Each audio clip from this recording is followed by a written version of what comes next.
You know, I don't know what it is, but it really hasn't felt like Christmas at all this year. Sure, it's been cold, it's snowed, there's Christmas lights and decorations all over the place, but we're missing that Christmas cheer. Everyone seems so miserable these days, and I get it, things are very tough for everyone. So today I figured to help boost the Christmas spirit, we could take a look at one of the most hopeful Twilight Zone episodes, Night of the Meek. Night of the Meek is about an old drunkard named Henry Corwin, a homeless man with very little to his name, but filled with the Christmas spirit. At the local department store, children and parents await the arrival of jolly old Saint Nick. The manager, Mr. Dundee, does all he can to assure everyone that Santa is on his way. But where could Santa be? Well, he's at the local bar tying one on, when he should be at work. You owe me for 6 drinks and a sandwich, that's $3.80. $3.80 wouldn't even cover the cost of the sandwich these days. Some kids stop by the bar to wave at Santa. I get it, kids, we're all fans of Eye of the Beholder, but get your nose off that glass.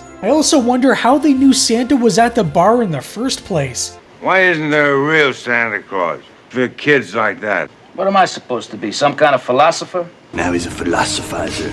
Henry wonders why there isn't a real Santa for all the poor children out there, and Bruce the barkeep sort of just blows him off. It's understandable why Henry feels the way he does. Most of the children he'll see at the store will have gifts, while the kids on the streets won't. So why does Santa go to some children and not all? It gets even more depressing when those same 2 children see Henry as he's heading back to work and ask him for presents and a job for their father. Henry is absolutely crushed because if he could, he would do whatever he could for these kids. At the department store, Henry causes some trains to go off the rails, and this, people, is why you don't drink and conduct. Mr. Dundee is kind of pissed because not only is Henry an hour late, but he's also a little tipsy. If they know Henry is always drinking, why not hire a sober Santa?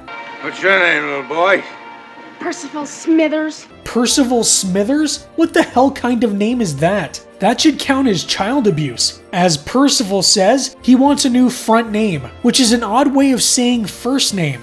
It doesn't take long for Percival and his mother to notice that Santa is a little drunk at the moment, and I think this might be the first recorded instance of a Karen, because she immediately complains to the manager. I shall never trade in the store again. It seems you hire your Santa Clauses out of a gutter. Having had worked in retail, I can tell you from experience that people that claim they'll never step into your establishment again are generally back within a day or two. Also, look at this smug little jerk. You can tell Percival is one of those spoiled brats who gets everything and deserves nothing. Unfortunately, Henry loses his job, which is kind of understandable. But then he goes on a rant in front of the kids about why he drinks, and it's all because he's tired of seeing the hopelessness in their faces. He basically drinks so he'll believe he is the real Santa and all the children are his elves. Just on one Christmas, I'd like to see the meek inherit the earth. Henry's heart is in the right place. He's tired of seeing children go without and wishes that for just one night, he could do something for them.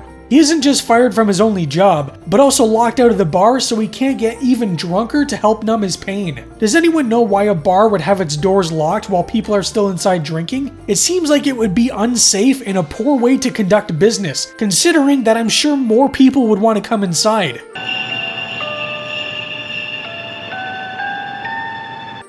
These bells sound awfully familiar. With nowhere else to go for the night, Henry walks down an alleyway where a cat knocks over a sack full of garbage. Those mysterious bells can be heard again, but when Henry turns around, he finds the sack of garbage is now a sack of presents. He doesn't question a thing. His immediate inclination is to take these gifts and hand them out to everyone he can. At the homeless shelter where Henry often stays, one of the men runs in to tell everyone about Santa giving out gifts. I ain't touched a drop since last Thursday, and that's the gospel truth.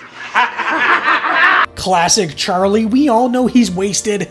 Santa comes barging in with his sack full of gifts, and immediately old stick-in-the-mud Sister Florence starts to question where he got all this stuff. Henry tries explaining to her that this sack seems to be magic, and gives out whatever someone wishes. Henry even tries offering her a new dress, and maybe she took offense to this because she immediately runs out in search of a police officer. Sister Florence returns with the officer, who questions Henry on where he got all these gifts. I'm inebriated with joy and delight. Yes, officer, I'm drunk. I'm glad I'm not the only one that can't say inebriated. Since Henry doesn't have any receipts for these gifts, he's forced to head down to the station so this whole thing can be sorted out. So much for that whole love thy neighbor thing, eh, Sister Florence? Smug Mr. Dundee waltzes into the station like he knew this was gonna happen.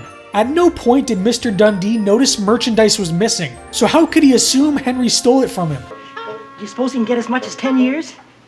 Also, why is he so excited to see someone who has nothing go to jail for 10 years? Strangely, when Dundee reaches into the sack, it's filled with nothing but garbage and stray cats. Mr. Dundee gives the officer crap for wasting his time, but surprisingly, the officer believes Henry's tale that the sack is magical. Mr. Dundee is not Dundee. Pardon me, gentlemen. Merry Christmas to both of you. At the stroke of midnight, Henry gives out the rest of his gifts to the children, finally emptying his sack. One of his friends sits down next to him and asks why Henry didn't get anything, to which Henry says the only thing he wants is to be able to do this every single Christmas.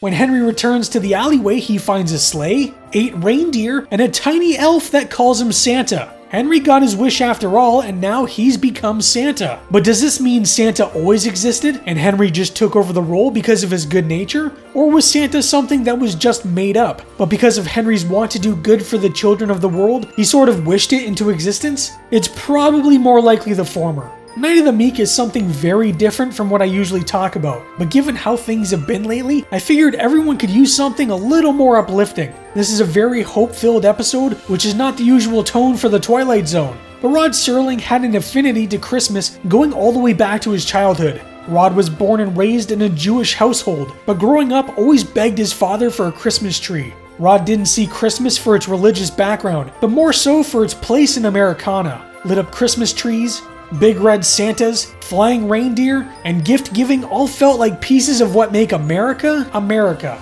Rod would incorporate the more spiritual aspects of the holiday into the episode, and themes of humanity and treating all people as you would have them treat you can be found throughout the series. Rod Serling wrote the screenplay for the episode, and did so with only one actor in mind to play Henry Corwin. That is Art Carney. Now, I'm not the most knowledgeable person on Art Carney, but I'd have to say he's probably best known as Ed Norton from The Honeymooners. He does a good job at playing the depressed and down-and-out Henry Corwin, and his transformation and instant sobriety once he finds the sack is pretty amusing. The only real downer about the episode for me is how it was shot. With all the episodes we've looked at so far, they've all looked really nice on high definition. But unfortunately for this episode, and I believe 5 others, they were shot on video instead of film. This was a cost-saving measure by the studio as the budget for the show was beginning to balloon out of control. They would capture the episode on tape and then transfer it to 16mm film for syndication. All in all, the studio only ended up saving around $30,000 and quickly abandoned this strategy because they were sacrificing the quality of the show for a minuscule amount of money.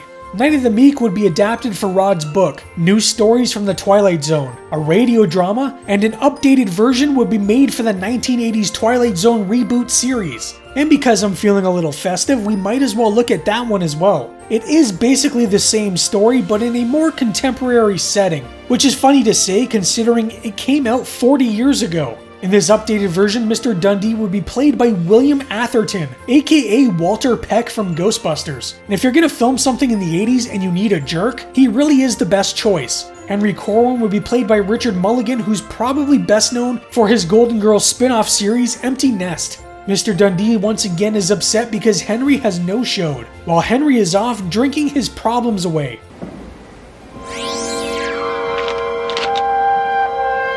Henry goes from having no money to pay for his drinks to a couple dollar bills magically appearing in his pocket. And what does the bartender do with this information? Well, he attempts to get Henry another drink despite Henry being on the brink of alcohol poisoning. Henry instead turns him down and hands the money over to a couple needy kids. Meanwhile, Mr. Dundee is giving one of his employees hell for selling a one-of-a-kind coat that was meant for his wife. This will definitely not come into play later on in the episode.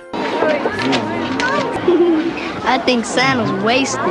When even the kids know you're drunk, there's a problem. Henry falls over, taking out half the parents and children. But if you notice, no one's complaining and saying they'll never return. Obviously, Henry loses his job, but again he has to rant, basically destroying the illusion of Santa Claus for all the kids that came to see him. At least this Henry didn't tell everyone he drinks so he can pretend he's actually at the North Pole. This time, Henry has his own apartment and isn't living on the streets. But how can he afford it considering being Santa was his only job?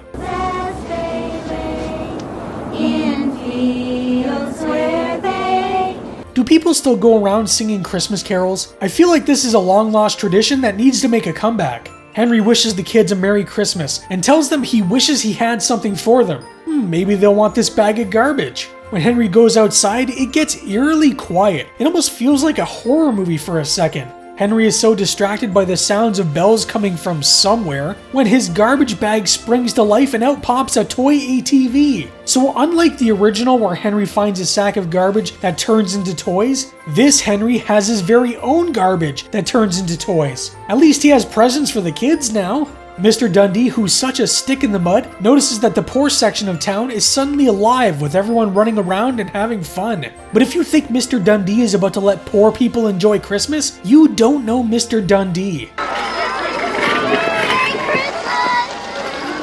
Clearly, all these poor people must be up to something. There's no way they paid for all this stuff. Mr. Dundee pushes his way through the crowd, but I'm surprised he even lets these lesser beings touch him.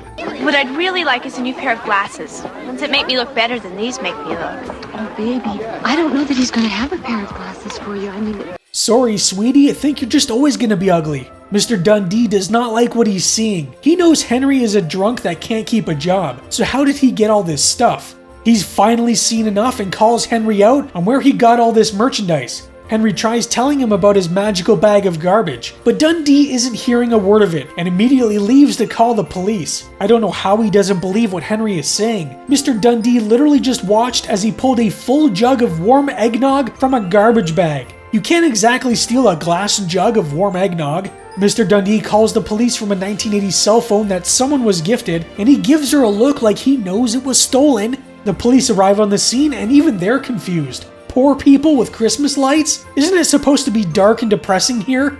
The police question Henry on where he got the gifts, and before he can get a word in, Mr. Dundee's like, he stole them from my store. It'd be pretty tough for one man to make off with all of this stuff by himself. So we had help. Doesn't surprise me in the least. Oh really? I think we all know the real reason why you believe Henderson helped Henry steal the gifts. It's because they're friends, isn't it? Dundee grabs the bag from Henry, but when he reaches inside, it's just garbage. The police tell Henry since he has no proof that he bought the gifts, they'll all have to be held until this whole thing can be sorted out. It's a good thing the bag seems to be sentient because it suddenly starts to vomit out receipts, which saves Christmas. Mr. Dundee is still hanging around because he just has no idea how Henry pulled a fast one on him. That's the coat. It's my wife's coat. Mr. Dundee wasn't really that hard to win over. All Henry had to do was give him his wife's coat and a baseball with the autographs of the 1961 Yankees. And then on that Christmas Eve they say, why Mr. Dundee's heart grew 3 sizes that day. Although I think that might be a sign of a heart attack, so he might want to go to the emergency room. When Henry gets back to his apartment, he looks a little heftier than he did just minutes ago. Also, his beard is a little more permanent than it usually is. Henry received the one gift he truly wanted, which was becoming the one true Santa Claus. Both versions of Night of the Meek are worth watching for your Christmas celebrations. I don't think the remake is as good as the original, but it's still fairly decent. There's just something about the black and white original that makes it feel a little more special. But what do you think of either version of Night of the Meek? Let me know down in the comments. Anyways, that's all for today. I hope you're having a great day, and I want to wish a Merry Christmas to you and all your loved ones. Also, stay spooky.